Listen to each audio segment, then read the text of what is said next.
Four different stories, four tactical identities, and four games loaded with structure, drama, and elite level football.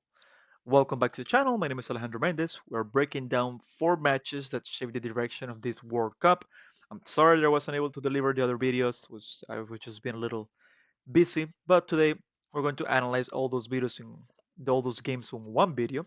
Okay, we will have the United States versus Australia, Scotland versus Morocco, Brazil, Haiti, and Turkey versus Paraguay. So let's get into it. First of all, I want to double check and I wanted to check the most tactically structured team in this tournament. The Group D opened with a battle for the top spot. The United States arrived after destroying Paraguay, while Australia came in confident after beating Turkey. From the first minute, the US showed clear superiority, and Australia tried to repeat their defensive structure from the previous match, but it collapsed quickly. At minute 11, Balogun produced a brilliant individual action that forced an own goal from Cameron Burgess, and at minute 43, Freeman doubled the lead with a composed finish, and the first half ended with a complete US dominance. What I'm seeing from the US is that of course, they're building with a back three with Richards, Ream, and Freeman, and stepping inside sometimes. Robinson will push high on the left, and Des operate as a right-sided winger. And Balogun and Pepe form a fluid double striker partnership. But to be honest, I'm still not sure about Pepe. I feel that in top octane games, on top high demanding games, Pepe is just going to vanish, to be honest. I would 100% rather to have Christian Pulisic healthy, but I guess everybody will do it, right? The key concept was the positional staggering, and every player occupy different vertical height. Okay, so they're creating multiple passing lanes and forcing Australia 5-4-1 block to constantly shift. I mean, that's what you want when you're facing a 5-4 block. You want to stretch it the most, so those middle channels you can clearly see an opening in there. Okay, so the US uses a zigzag progression. That's what they call it. It's an outside, inside, forward. Okay, so that's gonna break pressure with speed and clarity. In the second half, the tempo dropped significantly. The US relaxed and controlled the match at half speed and allowed Australia more possession. But despite dominating the ball late in the match, Australia never created a clear chance. Their defensive plan didn't last and their plan B didn't exist, and they controlled the ball but had no idea how to reach the goal. I did enjoy a couple players. I mean, it's really good to see Irakunda play for this team. He was out of the game in the first half for I don't know exactly what reason. He's the only player that gives a little bit of a different dynamic to this Australia team. So it was nice to see the coach uh, understand his mistake and just playing Irakunda again. Toure as well, the other striker, is a really decent player. And in the midfield, I'll say that it was a pretty flat midfield. I don't have that many things to say. They were just overrun by a US midfield. If they were overrun by a US midfield, we can just think about what will happen with teams like Spain, England, France. I mean, it's just they cannot compete at that level. But my conclusion on this match is that the United States won comfortably, will while barely any accelerating moment.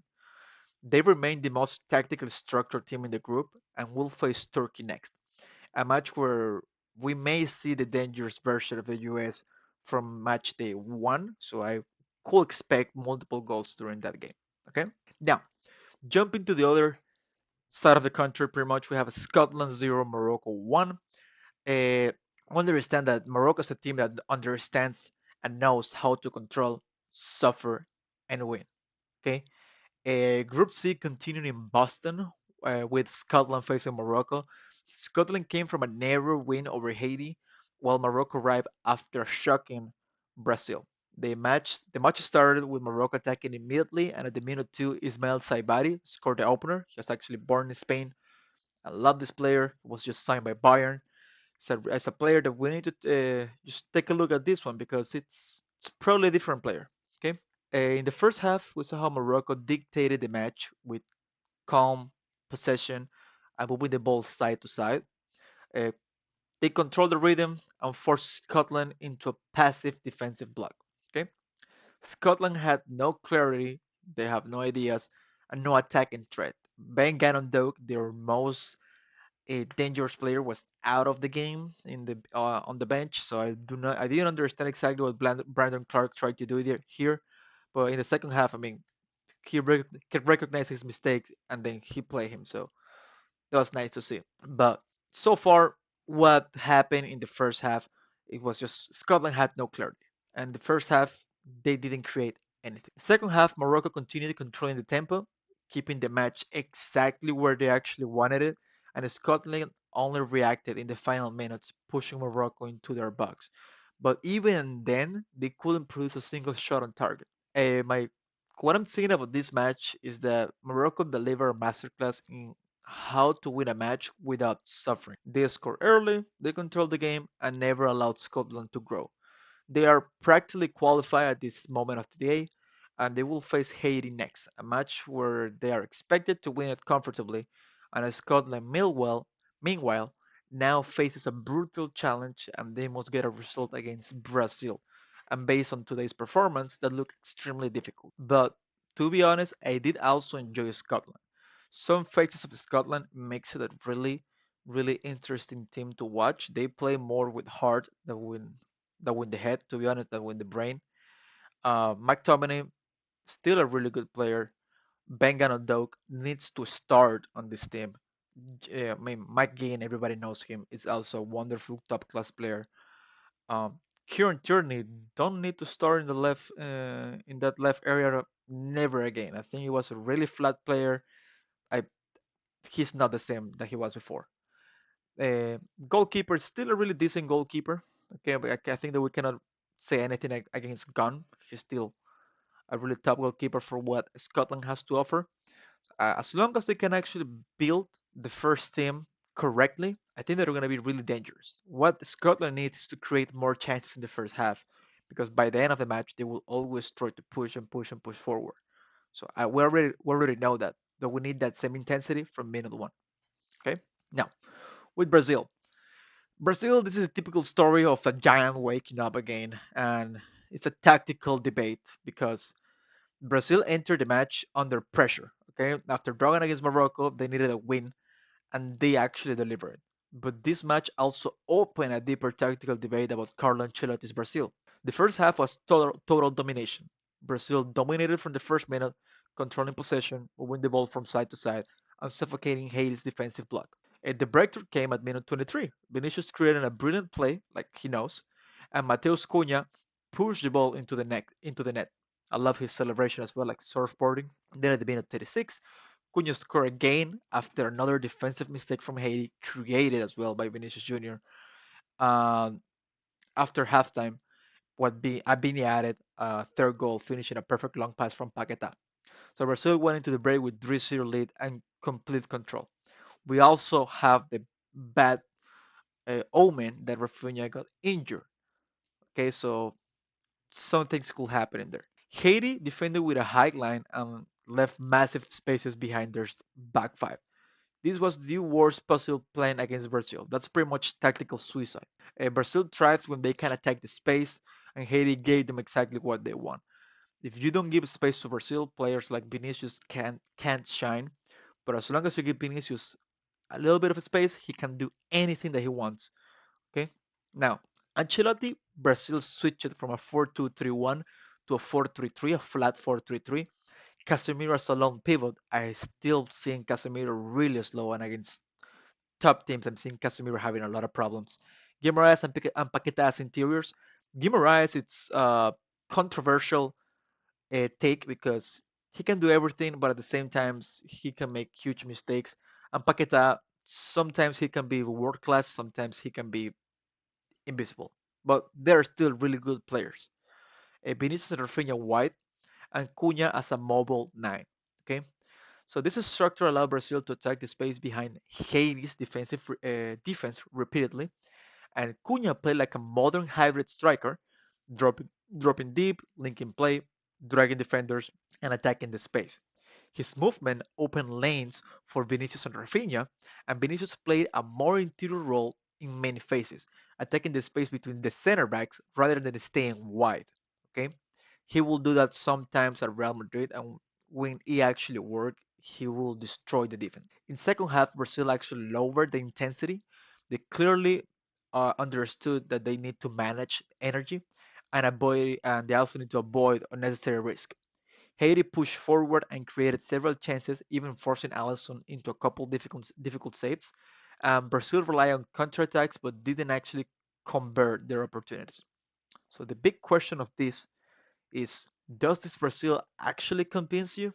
This is where the deeper analysis begins, right? And I'm just doing this with this team today because I think that is the question that a lot of people have. Okay, Brazil looks dangerous when the opponent leaves space, the match becomes transitional. They can attack from mid block. Vinicius can run inside, and Cunha can drop and create. But Brazil struggles when the opponent closes the interior. The match requires creativity, and they must break down a compact block, and they need sustained possession. Morocco exposed these weaknesses. This is actually what we saw against Morocco. Haiti exposed none of them. So Brazil also suffered a major setback with Rafinha's injury. Okay, Neymar is expected to be available for the next match, but the right wing position is now open. Uh, with Luis Enrique and Ryan as the main candidates, I mean, to be honest, I don't even need to say this. Please play Endrick. Through the whole season, he plays the right wing in Olympic Lyon. As soon as Endrick walked in, he was the only player who gave a little bit of something different. Cunha is playing amazing, but I think that Endrick deserved the opportunity. My conclusion is that when Brazil won 3-0, they restored confidence and show individual brilliance. That was true. But the structural doubt remains, especially for matches where Brazil must dominate without space. They now face Scotland, a match that will test whether this team can break down a physical block or they can't. Okay? Now we're gonna jump to the last game of that day is Turkey 0, Paraguay 1. This was typical story of a heroic emotional victory, right? Like something out of a fairy tale. From San Francisco, Turkey and Paraguay met in a must-win match for both teams. At the second minute, Matias Galarza scored an incredible long-range goal, giving Paraguay a shocking early lead. Turkey dominated possession afterward and came to equalizing, but hitting the post in the first half ruined their chances. Okay. Then we saw for the first time the Cristiani rule red card. Right before the halftime, the match changed completely because Almiron was sent off for covering his mouth while speaking to an opponent, and it's the first red card ever shown under the new Cristiani rule. Paraguay had to play the entire second half with 10 men, and the second half was pure suffering for Paraguay. Turkey attacked relentlessly. They create and create chances early on, later on, and in every single moment. But they failed to convert. Paraguay responded with a dangerous counterattacks, including a clear chance from Enciso. As the match progressed, the intensity increased and Turkey pushed with everything, but Paraguay defended with heart, discipline, and tactical intelligence. In the final minutes, Demiral missed a huge chance inside the box. Moments later, their suffering ended. Paraguay survived finally. But the conclusion for me is that Turkey once was considered a potential revelation, a dark horse, and now they're eliminated. They're probably one of the deceptions from this tournament. They struggle against low blocks and they lack creativity and they collapse under pressure. Paraguay, meanwhile, delivered a heroic performance and their tactical discipline, the defensive commitment, and emotional resilience kept them alive in the group. And they are now facing Australia with a real chance of actually qualifying to the next stage. Now, my conclusion for this whole four matches, they were four completely different stories. The United States continues to rise as a tactical powerhouse. Morocco shows maturity and control, and they are already securing qualification. Brazil regains confidence and rhythm, but the deeper tactical question still remains, and Paraguay delivers one of the most emotional victories on the tournament. This World Cup is giving us everything: structure, chaos, surprises, and unforgettable moments. If you enjoy this type of analysis, make sure that you like this video, subscribe, it will help me a lot. Also comment. And which of these four matches surprised you the most? Thank you so much. Have a great day.